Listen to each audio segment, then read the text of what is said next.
Hey there. Today I'm going to talk about my latest roster that focuses on hitting triggers and profiting. My name is Nate, and welcome to the Gamers Guild. So, of course, the first thing I do when 11 new characters, 5 new leaderships, multiple updated characters with a new leadership, and several upgraded ones is make a new Avengers roster. It's not entirely true. I have taken Tony's shield to an event and also even played with the new Red Skull and his Cabal before I eventually got around to playing with the newest version of Captain America. But I think this is the one that I have the best handle on. But if you want to see a video talking about some of these other roster ideas, let me know down in the comments and I'll keep cooking with those rosters. With that, let's start by talking about the 100-foot view of the roster. On my scale of narrative, casual, and competitive play levels and synergistic stuff, this roster sits very nicely at the synergistic play level because it has several synergies and combos in the list, as well as some strong opening plays that you wouldn't really see at a casual level. At the end of the video, I'll talk about some changes you could make to tune it up or down depending on the play experience you're looking for. A quick overview of the roster is maximizing the first Avengers leadership, Earth's Mightiest Heroes. It says once per turn, when an allied character is attacking during the modified dice step, if there are one or more hit results in the attack roll, it may spend 1 power. If it does, it changes one of its results to any other result. So this is at the very base value, can guarantee 1 more damage on an attack. But that's not the real value. Any of those times when you need to get a crit or a wild to get some extra value on an attack, this just ups your chances of hitting it once per turn significantly. Since we are building around our leadership and our leadership is focused on attacks, this is going to be a pretty attrition-focused list. Sure, we'll also get some more control because of the consistency of our triggers, but this isn't inherently a control-focused list. So let's get into the characters, followed by the team tactic cards, and finally the crisis cards. First up, we have our glorious leader, Captain America, First Avenger. We have a cap here that is pretty durable and kind of aggressive, having the charge ability. His shield bounce is a bit of a nerfed shield throw in some regards, but builds him more power because it's a builder instead of a gainer. His leadership will help you get the bounce off pretty consistently, though, so it's not a huge downgrade over the ricochet, aside from the line of sight and cover requirement versus shield throw not having that. His spinner is great for those size 3 and 4 baddies, and again, if you haven't already used his leadership, it can help secure the additional attack trigger. At the end of the day, Steve is here because he brings the leadership. He is durable enough for a leader and can hold his own as a 4-threat brawler so that we don't feel bad bringing him along for the ride. Speaking of brawlers, we have Thor, Prince of Asgard, who also recently got some buffs. At the end of the day, Thor lives or dies by the dice. His ability to roll hot can decimate teams by getting up to 3 throws in an activation, while also debilitating the crackback by leaving the stagger and shock conditions in his wake. So Thor for me isn't very active round 1, aside to get into position, because from there he has the power to charge and use Earth's Mightiest to hit that wild 95% of the time. Now, from there, Thor will need some power to keep his options and damage output alive, but from that point, he is in the scrum and kind of in the thick of it anyway. I will say, as long as you are planning on making a strike attack with Thor during his turn, save Steve's leadership until you miss a wild. Forcing extra damage in on an attack is great and all, and situationally might be the better call if you maybe need to daze or KO somebody, but 95% chance to hit a throw on an attack is not something to throw away for 1 point of damage very often. Then we have 3 4 threats in the list, Dr. Voodoo, Spider-Woman being the affiliated choices, and then Medusa as a very dangerous 4-threat splash. Spider-Woman is mobile, relatively durable, and a victory point monster. Her neurodisruption is great at handing out meaningful status conditions, especially since it can give out stun prior to damage being dealt. And since her ability can give out multiple conditions per wild, she can use Steve's leadership even if she already has 1 wild to double stack conditions very easily, which is nice. Additionally, she has the extract drop spender and interrogate to make sure you get those extra VPs. Voodoo overall got a nerf. There's no getting around it. But he still brings some mystic attacks, which Avengers don't have many of at the 4th threat or lower level, and some very powerful triggers on those mystic attacks. His Spirit Venom, you can fish for a second hit to throw a size 2 character in any direction, or go for the Wild to sap a power and push some extra damage through while Voodoo himself is actually getting extra power. His Spender, though, becomes extremely dangerous with the Power Burn, kind of just enabling 2 damage per Wild in the roll. Then finally, we have Queen Medusa, who on her own is just a really good 4th threat with control, consistency, defensive tech, and even a flurry on her builder if you get a wild and a crit. And that's really the gold we are digging for here. Between the 5 dice and a reroll, you have about an 80% chance to either get a crit or a wild. Pair that with then an 85% chance to get a hit in your roll. The odds of being able to hit your flurry at least once during your attack are really good. So she should be pretty routinely at least be making 3 attacks as long as you save the leadership to guarantee the flurry instead of using it on an attack that already is the flurry. Just don't do that. From there, though, the rest of her kit is just good. After her, we move into the 3 threats, and the next 2 need to follow the same rule as Medusa because they're also fishing for triggers to net extra attacks. So try and always save that leadership for an attack that will trigger an extra attack instead of using it on the extra attack.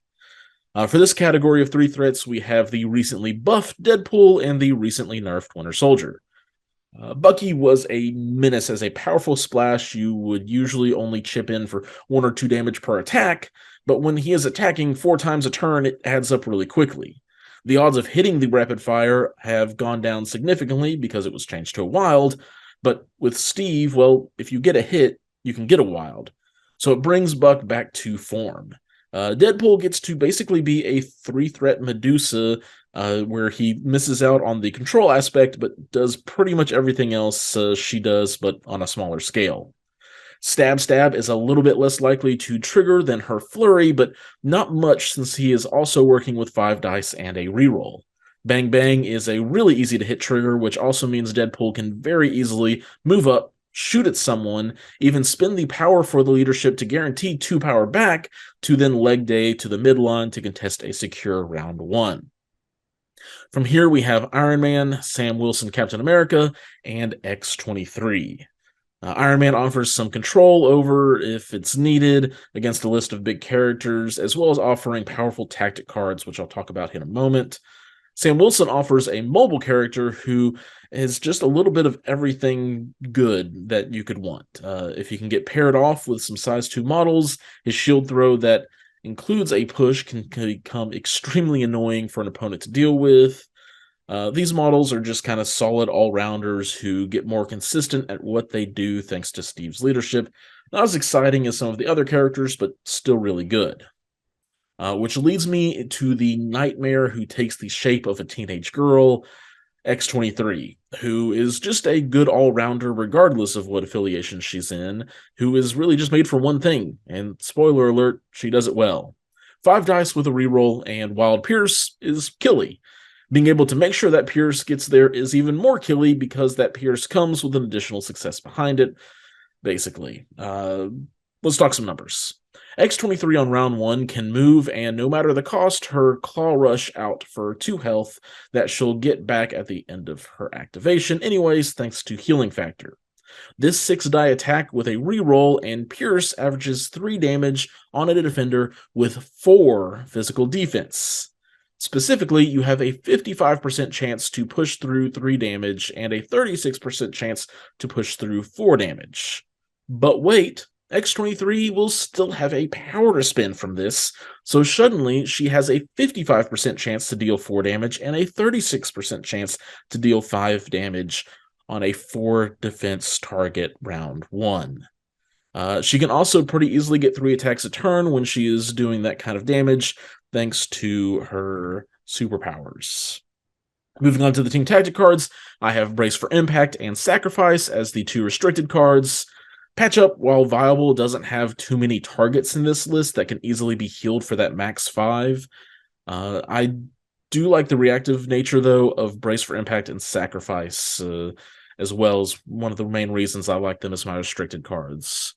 The other generic cards I'm taking are Kick 'em while they're down, the previously mentioned No Matter the Cost, and Mission Objective.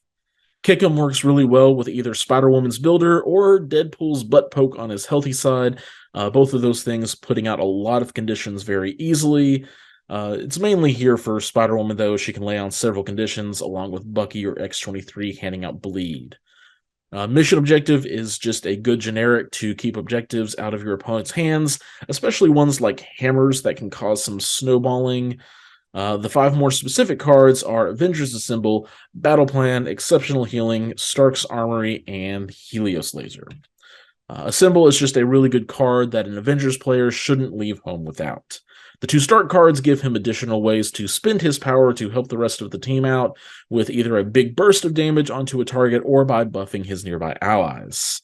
Battle Plan is one I'm honestly still testing. Its versatility has been great, but its being limited to Steve's activation can sometimes be awkward.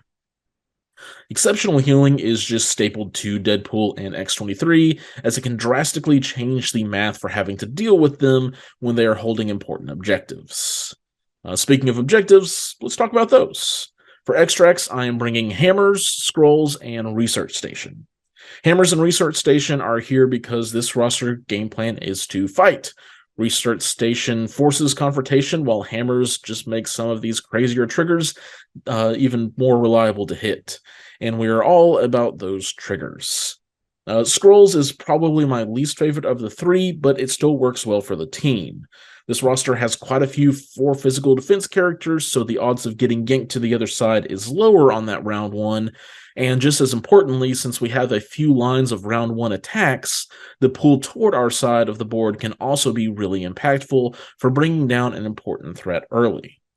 For the secures, I have brought Gamma Waves, Infinity Formula, and Superpowered Scoundrels.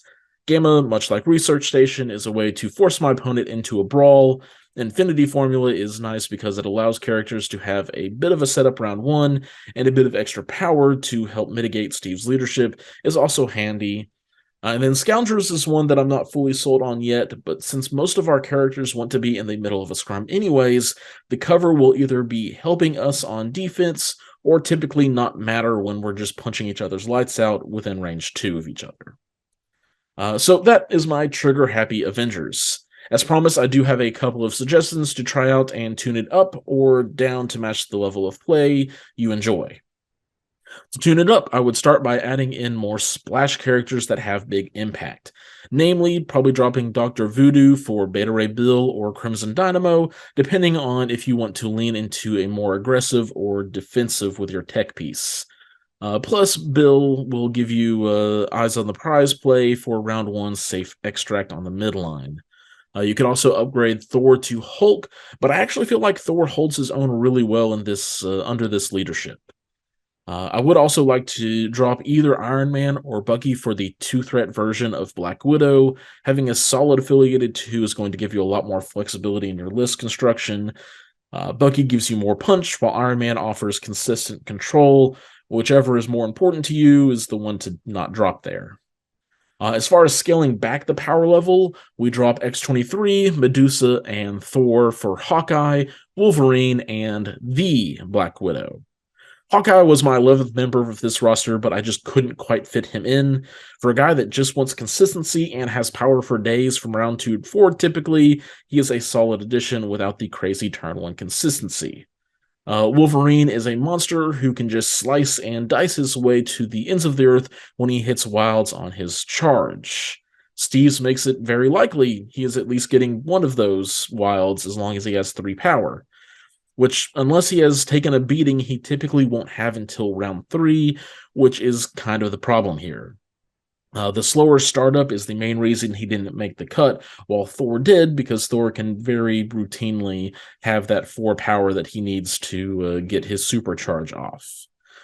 New Widow gives you a pretty safe midline extract play while also being a pretty decent bruiser once she gets into the brawl herself.